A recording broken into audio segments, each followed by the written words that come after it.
passed. So she was driving her car over, and so she went into the parking lot, and I drove, and I went into the Magic Kingdom, and I walked around taking pictures of guests, picking up trash, giving directions.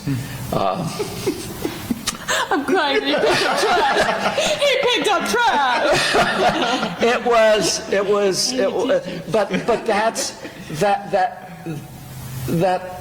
But that was my life.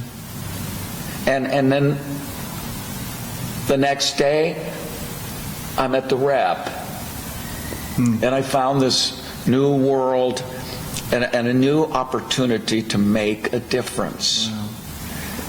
And now we look back over this time since 2008 to where we are now. Like last year, almost 42,000 school children came to performances that are at the rep. That's incredible. And the impact we're having.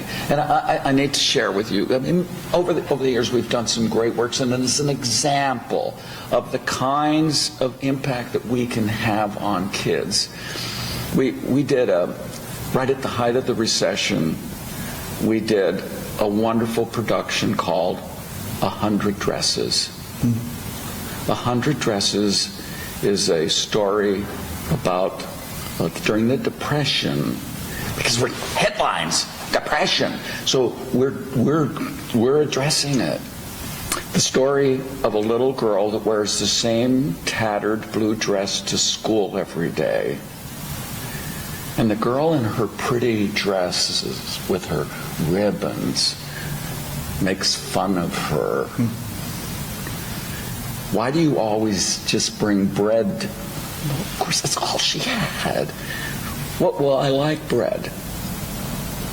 Well, when somebody offers her an apple, no, she likes bread. Mean. And there's that scene in the play in which the girl in her pretty dress, why can't you have an easy name to say like Smith or Jones?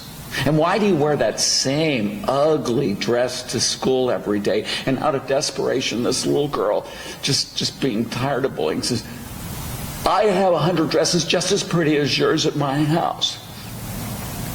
And how could you possibly have 100 dresses in that shack you call your home? Well, there were tears certainly on stage, but I can tell you there were tears in the audience. And we also saw this, you're like that. Because kids sometimes don't realize how those words can be so painful and hurtful. So how's it end? Well, there's a contest in which because the little girl in her pretty dress is going to be a fashion designer, and she obviously is going to win. But the little girl in her tattered dress she and her whole family are made to feel so unwelcome they leave. And then this bully goes, because she does learn, she does have redemption. She goes to that shack and does find that there were 100 dresses. 100 dresses that she had drawn, and at the end of the show the lights come up, and all around the top of the theater are 100 beautifully drawn dresses. Well, impact. A group of students from Riverdale Elementary School were coming to see the show, and we send out a study guide so they get to read the play and find out about that, and so they read this play, and they decide that they're going to do a dress drive, and they're going to collect 100 dresses, and they're going to take it down to Grant Avenue Elementary School. Well, their dress drive really went well, and they got over 300 dresses. Oh, wow. They went down to Grant Avenue, and they set up a boutique. And they had white balloons with dress sizes at the end of each aisle, and they had the dresses draped over the seats, and then there was a rack with the dresses hanging on it, and they got donated ribbons and bags so that they could wrap these treasures for these little girls. And the older elementary school girls took the younger ones shopping for that perfect dress. Well, then the kids from Riverdale came to the rep to see the show. Well, you can imagine the euphoric high, the pride they had in look what we have done. We've made a difference. And that they got to see the show, and there were so many aspects to the theme of that they were enriched, they were entertained, they were enlightened, and they were part of that story. They lived that story, and they made the right ending. Absolutely. And they were inspired. I mean, the arts inspired them to do something great. But we're not finished with that story, because you know what? There were still more dresses.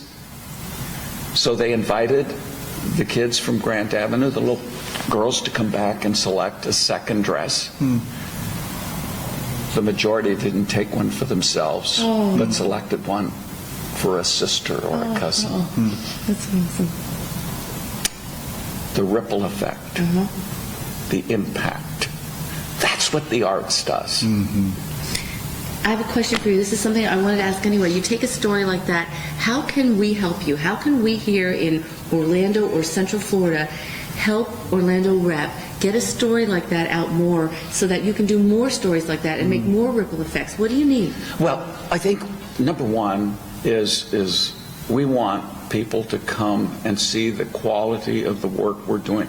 The Rep is now nationally recognized as one of the top theater for young audiences in the country. So who's not coming that you want to come? Well, we want everyone to come, and there's certain, like right now we have Busy Town, and that's for our youngest theater goers. Those are those preschoolers to second grader, because now we have FCAT, all of the kids are in the midst of that, and so the younger kids, this is a great time for them to come. And then we have Freckle-Faced Strawberry, which will be coming up next, and again, that we have amazing. And for Busy Town, we have over 10,000 little kids for our field trips coming to see the show already. Our public performances, it's a chance for those parents that are looking for the opportunity to introduce the theater to those young kids. Bring your kids. No, don't send them. Bring them and enjoy the theater again for the first time through their eyes. Okay. It's an amazing experience to watch how these children react. Well, your face will hurt from smiling. So the theater is nationally recognized now and winning all these awards and making all this difference. What makes the Rep so special? Why is it the Rep and not some other children's theater? I mean, what do you think? You know what? I think that we say the finest in family theater, and that isn't that we're saying we're better than anyone else. It's the quest. It's the quest. When we're looking around our theater and we need to do something, we have to ask ourselves, is this the finest in family theater? And we must, number one, always focus on our patrons, no matter what their size, their age.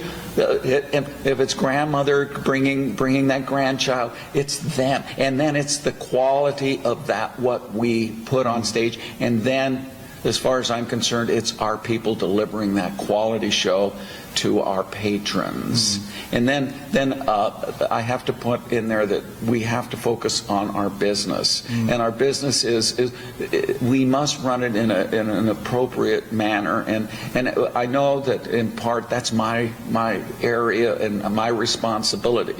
But my job is to support the creative process. And they know they have so many dollars, or I tell them this way: you have so much picture frame, you have so much paint, and you need to create a masterpiece with the resources that we make available to you. And they do.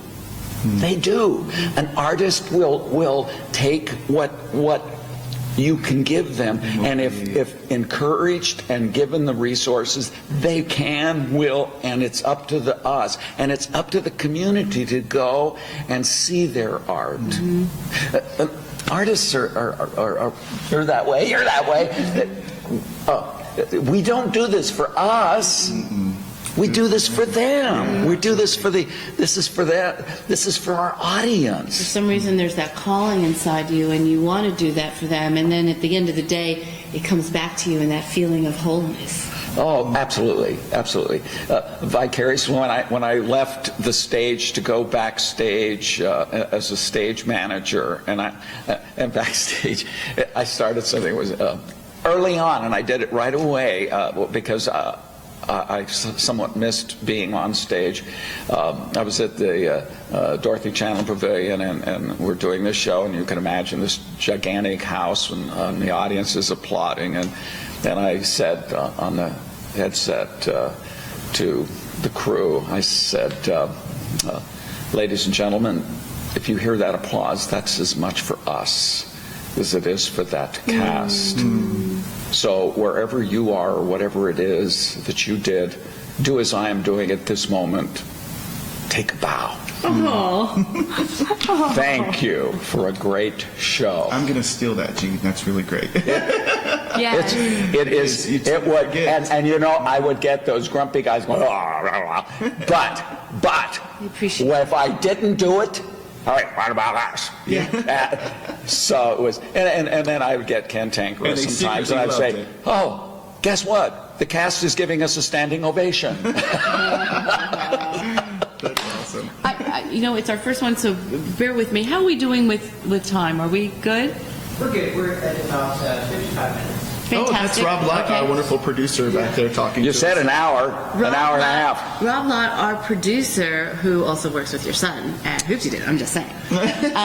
Well, Do we want to bring on Ashley? yes, We and have we do. And I another also want to make guest. sure that we get those people that Yeah, called in for him. absolutely. Okay. I've been monopolized. I'm sorry, Ashley. Ashley Wilsey is one of your staff members, a wonderful performer here in town, and we just wanted to bring her on because we wanted somebody who works with you to give testimony to who you are as a leader, because we know you have incredible influence Well. and all of those things, but we wanted to hear it from somebody. Hi, Ashley.